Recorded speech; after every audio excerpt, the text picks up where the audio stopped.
ইলবিস শয়তান যে ওকে আল্লাহ কি করে প্রথম রমজান থেকে শেষ রমজান পর্যন্ত তাকে জেলখানা বাঁধতে রাখে। তাহলে আমরা যে মসজিদে আসি না, আমাদেরকে কোন শয়তানে আটকে রাখছে? আমরা তো মসজিদে আসি না, আমরা তো রোজাগুলো রাখি না, আমরা তো নামাজগুলো পড়ি না, আমরা তো সঠিক পথে চলতেছি না, আমাদেরকে কোন শয়তান আটকেছে?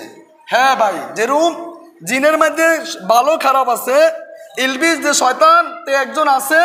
আবার আমাদের মানুষের মধ্যে আমরা কিছু কষক মানুষ রূপে শয়তান, আবার মানুষ রূপে ইমানদার, ঠিক না? সব শয়তান বান্ধন যায়, মানুষ শয়তান বান্ধা যায় না। সব শয়তান আল্লাহ বান্ধা লেছে, মানুষ শয়তান কিভাবে বান্ধে? এটা এত খারাপ। কিন্তু আল্লাহ হেদায়েতের মালিক, আল্লাহ চাইলে সকলে হেদায়েত করতে পারে না? এজন্য ভাই, যারা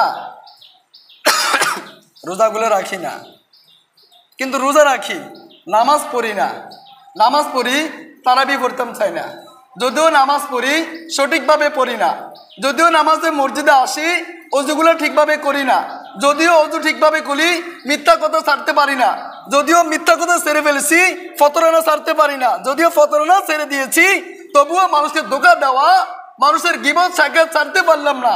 একটানো একটা গুণ যদি আপনার ভিতরে থাকে, বদ গুণগুলা, আপনার রোজা নামাজ কোনোটাই হবে না, কোনোটা হবে না।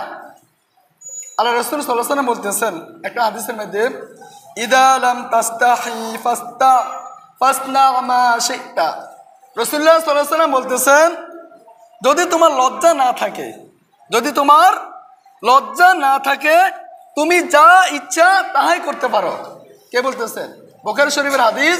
রাসূলুল্লাহ সাল্লাল্লাহু আলাইহি ওয়াসাল্লাম বলতেছে, তোমার যদি লজ্জা না থাকে, লজ্জা বুঝেন, হায়া, শরম, মানুষে সঠিক কথা বলে হাসি দিয়ে উঠে নে, মানুষে দোষ করে তার বিচার করতেছে, উনির বিচার করতেছে, উনি লজ্জা মনে হইতেছে না, এসব মানুষগুলোরে বলতেছে, তোমার যদি লজ্জা না থাকে তুমি যাহা ইচ্ছা তাহাই করতে পারো। আমি দা আলেম, আমার মতন অনেক আলেম আছে না প্রতারক? আমি দা আলেম, আমার মতন অনেক আলেম আছে না মিথ্যাচার ছাড়ে? অনেক লোক আছে। আপনাদেরকে বলতেছি না, আমাকেও আমি ওয়াজ করতেছি, আমি ওয়াজ করতেছি। এই রমজান মাসও আমার মতন অনেক আলেম, আমার মতন অনেক আলেম মিথ্যা কথা ছাড়তেছে, যা ইচ্ছা তা বলতেছে। কিন্তু আমি জানি, আমি যদি মিথ্যা কথা বলি আমি জাহান্নামে যাব। আমি যদি মিথ্যা কথা বলি কাল হাশরের ময়দানের দিন আগুনের কেসি দিয়ে আমার জিহ্বা কেটে দিবে। আপনারা শুনেছেন, হাদিস পড়েন নাই, আপনারা এটা মুখ থেকে শুনেছেন, হাদিস পড়েন নাই, কিন্তু আমি হাদিস পড়ছি, আমি শুনেছি, আমি হাদিসের উপরে আমল করছি, করে যদি আমি যদি ভুল করি আমার কি অবস্থা হবে? আমার কি অবস্থা হবে ভাই? আপনারা শুনেছেন, আমার মুখ থেকে শুনেছেন, অমুক ব্যক্তি যদি মিথ্যা কথা বলে ওনার রোজা নামাজ হবে না। আপনারা শুনেছেন, যদি সুদ ঘুষ খান সবচেয়ে ছোট যে গুনাহটা মার সাথে জিনা করা, শুনেছেন? দেখেন নাই, হাদিস পড়েন নাই, হাদিস শুনেছেন। একজনের মানুষের ব্যাপারে আন্তাজি মন্তব্য করা, আন্তাজি মিথ্যা কথা বলা, তাকে অসম্মানী করা, তার পিছনে গীবত গাওয়া, এটা আপনারা শুনছেন। অনেক মানুষের হাদিস পড়েন নাই, হাদিস দেখেন নাই, কিন্তু আমাদের মুখ থেকে শুনেছেন, সতর্ক হয়ে গিয়েছেন। কিন্তু আমি কপাল ফোলা হাদিস পড়েছি, হাদিস শুনেছি, হাদিস বুঝেছি, হাদিস পড়াইতেছি। আমি যদি হাদিস পড়ি, হাদিস শুনি, হাদিস সব কিছু করি, এটা যদি উপরে দিয়ে আমল না করি, আমার মতন আলেমকে আল্লাহ পাক রব্বুল আলামিন হুব্বুল জুগুল একটা জেলখানা আছে, জাহান্নাম আছে, যে জাহান্নাম থেকে অন্যান্য জাহান্নামেরা দোয়া করে, আল্লাহ ওই জাহান্নাম থেকে আমাকে রেহাই করো। অনেক আগে একটি কথাটা বলছিলাম, ৬০০ বার প্রত্যেক দিন জাহান্নামে দোয়া করে, আল্লাহ এ জুব্বুর হুজুগ যে জাহান্নাম, এই জাহান্নাম থেকে আমাদেরকে রেহাই করো। কে বলছে? জাহান্নামে আরেক জাহান্নাম থেকে ফানাস আতিস, আল্লাহ এই জাহান্নাম থেকে আমাদেরকে বাঁচিয়ে রাখো, কেননা এমন ভয়ঙ্কর জাহান্নাম। আর আল্লাহর রাসূল সাল্লাল্লাহু আলাইহি ওয়াসাল্লাম বলতেছেন, যারা এলম শিখেছে, এলম শিখে মিথ্যা কথা বলে, এলম শিখে ফতরানা করে, এলম শিখে মানুষের গীবত সাকাত গায়, যারা এলম শিখেছে জানে অন্যের দোষগুলা ঢাকা রাখলে কাল হাশরের ময়দানের দিন আল্লাহ পাক রব্বুল আলামিন তার দোষগুলো ডেকে রাখবে, এই কথা জানে, বুঝে এবং ফলাইছে।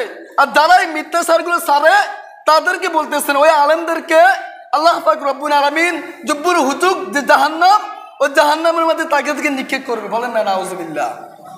কাদেরকে? যারা হাদিস পড়ে, হাদিস পড়েছে, হারাম হালালতে জানে, উনি পড়েছে, এবং মিথ্যা কথা বললে, মানুষের ব্যাপারে গীবত সাকাত করলে কঠিন থেকে কঠিন জাহান্নামী হবে, বড় শাস্তির মুখাপেক্ষি হবে।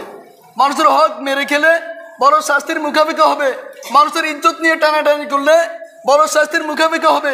মানুষের ব্যাপারে কোনো খারাপ মন্তব্য করলে বড় শাস্তির মুখাপেক্ষি হবে। যারা জানে, মানে, পড়েছে, দেখেছে, তারা যদি এই ভুলগুলা করে, তাদেরকে জুব্বুল হুজুক যে জাহান্নাম, ওই জাহান্নামের মধ্যে তাদেরকে নিক্ষেপ করবে।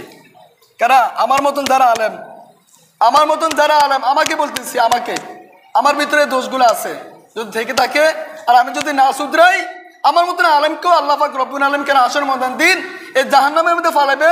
আপনার মতন যারা মুসল্লি, যারা কথা শুনছেন, শুনে কামিয়াবি হয়ে গিয়েছেন, আপনারা আমার সামনে দিয়ে জান্নাতে চলে যাবেন, কিন্তু আমি কপাল পুরো জান্নাতে যাইতে পারলাম না। কেননা শুধু আমার অহংকারের কারণে, কেননা শুধু আমার মিথ্যা কথার কারণে, কেননা আপনাদেরকে বয়ান করে একটা, আমি করি আরেকটা, এই কাজ করার কারণে আমি আলেম জাহান্নামে চলে যাব। আবার এমন তেমন জাহান্নাম না যে জাহান্নামের জন্য অন্য জাহান্নামেরা ৬০০বার প্রত্যেক দিন দোয়া করে, আল্লাহ আমাকে ওই জাহান্নামে রেখো না, এই জাহান্নাম থেকে আমাদেরকে ফানা করো। এমন ভয়ঙ্কর জাহান্নাম, এই জাহান্নামের তো ভয়ঙ্কর আল্লাহর কোনো জাহান্নাম বানা নাই। এই জাহান্নামে আমার আলেমকে ঢুকাবে।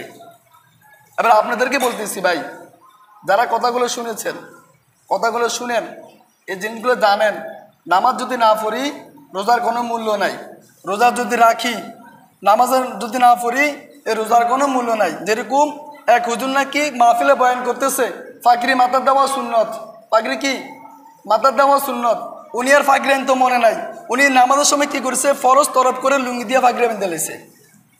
আমাদের এই রোজা নামাজগুলো এভাবে, কেউ যদি রোজা রাখি, নামাজ পড়লাম না, রোজা রাখলাম, নামাজ পড়লাম না, যেরকম ওই ভাইয়ের মতন যেরকম সুন্নত আদায় করতে যাইয়া ফরজ তরফ করে মাথা পাগড়ি দিয়ে লেছে, আমাদের অবস্থা এরকম, ফরজ সাইরা, এই ফরজ ধরতাম যাইয়া ওই ফরজ যদি সাইরা দেয়, এই ফরজ সুন্নতের মতন মাথা যেরকম পাগড়ি বেঁধে লেছে ফরজ তরফ করিয়া, কোনো ফায়দা আসে নাই, বরঞ্চ গুনাহ হয়েছে। আমার আপনার মতন কিছু মানুষ যারা রোজা রাখছে ঠিক, নামাজ পড়ে না, বা নামাজ পড়তেছে রোজাগুলো রাখতেছে না, তাদের ওই অবস্থা হবে তাদের। এই জন্য ভাই, সকলে ভাই, আল্লাহ আমাদেরকে আগামী রমজান হায়াত দিবে কিনা আমরা কেউ জানি না। কেউ জানা আছে ভাই? এই আজকে জুমা আমরা পড়তেছি, আগামী জুমা পড়বো, কোনো গ্যারান্টি নাই। যদি আগামী জুমা পড়তেও যদি পারি, আগামী বছরের রমজানের দ্বিতীয় জুমা আমরা পড়বো কিনা আমাদের কোনো গ্যারান্টি নাই ভাই। এজন্য ভাই সকলে রোজাগুলো রাখবো। আমি যদি না দেখি, এলাকাবাসীও দেখলো না, কেউ দেখলো না, দরজা বাড়ি দিয়া, দোকানের মধ্যে পর্দা দিয়া দোকানে ব্যবসা করলাম, দোকানে বেচলাম, বেরোজগারদেরকে আমি খাওয়াইলাম। আরে ভাই, সুদখোর যেরকম যে সুদে টাকা নিব, যে সুদে সাক্ষী থাকবো, যে সুদের লেখালেখি করব, এক গুনাহ। যারা রোজাদার, যারা দোকানদারি করতেছেন, যারা দোকানদারি করে দোকানের মধ্যে পর্দা দিয়া মানুষদেরকে খাওয়াইতেছেন, যারা খাইয়া যেরকম গুণ হইতেছে, আপনি খাওয়াইয়া এরকম গুণ হইতেছে। কেননা রিজিক মালিক কে? বলেন না ভাই, রিজিক মালিক যে কে? আল্লাহ। যারা এই রমজান মাসে দিনে দোকান খোলে না, তাদেরকে আল্লাহ খাওয়াইতেছে না ভাই? বলি না, কথা বলি না আমরা? যারা রমজান মাসের দোকান খুলতেছে না দিনে, তাদেরকে আল্লাহ খাওয়াইতেছে না? খাওয়াইতেছে। তা আমি কেন মনে করি আমি দিনে খুললে আমার কিছু ব্যবসা হবে, আমি একটু বড় লোক হবো, আমার কিছু টাকা পয়সা হবে? এটা আমি কেন মনে করি? আমার রিজিক মালিক আল্লাহ। আল্লাহকে আমাদের খাওয়াইতেছে, আল্লাহকে আমাদের খাওয়াইতেছে। যারা রোজা নাই তাদেরকে সতর্ক করবো, ভাই রোজা ভাঙ্গেন না ভাই, রোজা ভাঙ্গা ভালো না। আল্লাহ রাসূল সাল্লাল্লাহু আলাইহি ওয়াসাল্লাম 3টে বদদোয়া করেছেন, রমজান মাস পাইয়া যারা নিজের গুনাহ মাফ করতে পারে নাই তারা ধ্বংস হোক। ধ্বংস হোক মানে তারা শেষ, তাদের কোনো দুনিয়া আখিরাত কিচ্ছু নেই তাদের। তো আমরা এগুলো জানি, হাদিস পড়ছি, বারে বারে শুনছি, শুনলে আমরা দোকানগুলো খুলছি, আর খুলে দোকানে ব্যবসা করছি। যারা বেরোজগারি তাদেরকে সুযোগ করে দিয়েছি, যদি দুনিয়ার মানুষ না দেখে। আপনার সাধারণত পর্দা, এই পর্দায় কোনো কাজ আসবে না। আল্লাহ পাক রব্বুল আলামিন উপর থেকে দেখতেছেনি ভাই, আল্লাহ দেখতেছে। আল্লাহ ঘুমায় না, আল্লাহ খাওয়া দাওয়া করে না, আল্লাহ কোনো কিছু করে না। আল্লাহ 24টা ঘন্টা আমাদেরকে দেখে। সমুদ্রের তলে ছোট একটি ছোট একটা ফোক যদি হাঁটাচলা করে উনি রিজিকও আল্লাহ ব্যবস্থা করে দেয়, তাই না? আর আমরা তো মানব, আমরা তো মানুষ। 18,000 মাখলুকের মধ্যে সব থেকে দামি মানুষ আমরা। আমরা থেকে আল্লাহ তো আরো বেশি আমাদেরকে প্রাধান্য দেয়। আমার জন্য গরু তৈরি করেছে, আমার জন্য 18,000 মাখলুকের মধ্যে আমরা মানুষ বাদ দিয়ে সব জিনিস আমাদের গোলাম বানিয়ে দিছে না ভাই? এই যে গরু, এত বড় হাতি, এই হাতি যদি আমার উপর ফাড়া দেয় আমার বিচারে পাওয়া যেত না। এই হাতিরে 10 বছর 12 বছরের বাচ্চা একটা নিয়ন্ত্রণ করে না ভাই? যেভাবে ইশারা দেয় এভাবে চলে, যেভাবে ইশারা দেয় এভাবে হাতি চলে। এই হাতি পারতো আমার তো আপনার 50টা মানুষকে জ্বালা দিয়ে লুট দিয়ে ফাড়া দিত, ফাড়ায় না। কেননা আল্লাহ তাদেরকে আমাদের খেজমতের জন্য ফাড়াইছে, আমরাকে এত দাম দিছে আল্লাহ। আবার শেষ নবী, যে নবীরা দোয়া করেছে নবীর জন্য, উম্মত হওয়ার জন্য, এই নবীর উম্মত আমাদেরকে বানাইছে। আবার শ্রেষ্ঠ ধর্ম ইসলাম ধর্ম আমাদেরকে আল্লাহ পাক রব্বুল আলামিন ইসলাম ধর্মের মধ্যে আমাদেরকে রেখেছেন। পুরা পৃথিবীর সব জিনিস জীব জন্তু যা আছে সবকিছু আমাদের গোলাম বানিয়ে দিয়েছে। অথচ আমরা বুঝি না, আমরা কিছু মনে করি না, আমরা আল্লাহকে এখনো চিনতে পারি নাই। আপনি দেখেন একটা ডাব গাছটা ছোট থেকে বড় হয়, ডাব হয়, ভিতরে পানি হয়, এটা আমাদের রিজিকের জন্য, আমাদের জন্য আল্লাহ দিয়ে দিয়েছে। তবু আমরা বুঝি না। নিয়ামত খাইতেছে ঠিক, শুকরিয়াতে না আদায় করি না। এই জন্য গজব আযাব যা আছে সবকিছু আল্লাহ আমাদেরকে দেয়, এগুলো আমাদের হাতের কামাই। এখনো বৃষ্টি হইতেছে না দেশে, এখনো দেশে বৃষ্টি হইতেছে না, কাদের কামাই? আমাদের হাতের কামাই, আমাদের হাতের কামাই। রমজান মাস চলতেছে, যে মাসে আল্লাহ নিজে ওয়াদা করেছে, ও বান্দা আমি আল্লাহ তোমাদেরকে নিয়ামত দিব, আমি আল্লাহ তোমাদেরকে নিজ হাতে রমজানের সব দান করব। এটা জেনেও কত বড় কুফাল ফারা, তবু আমরা রমজান রোজা করে রাখি না। যদিও রোজা রাখি, নামাজ পড়ি না। কি লাভ এ রোজা রাখা? নামাজ যদি না পড়ি এ রোজা রেখে কি লাভ? আমরা ওজোর দে, হুজুর আমাদের খেতে কাম ছিল, হুজুর আমাদের আলু তুলছিলাম, হুজুর পুরা দিন কাজ করে শরীরটা ভেঙে গেছে, ওজোর দে।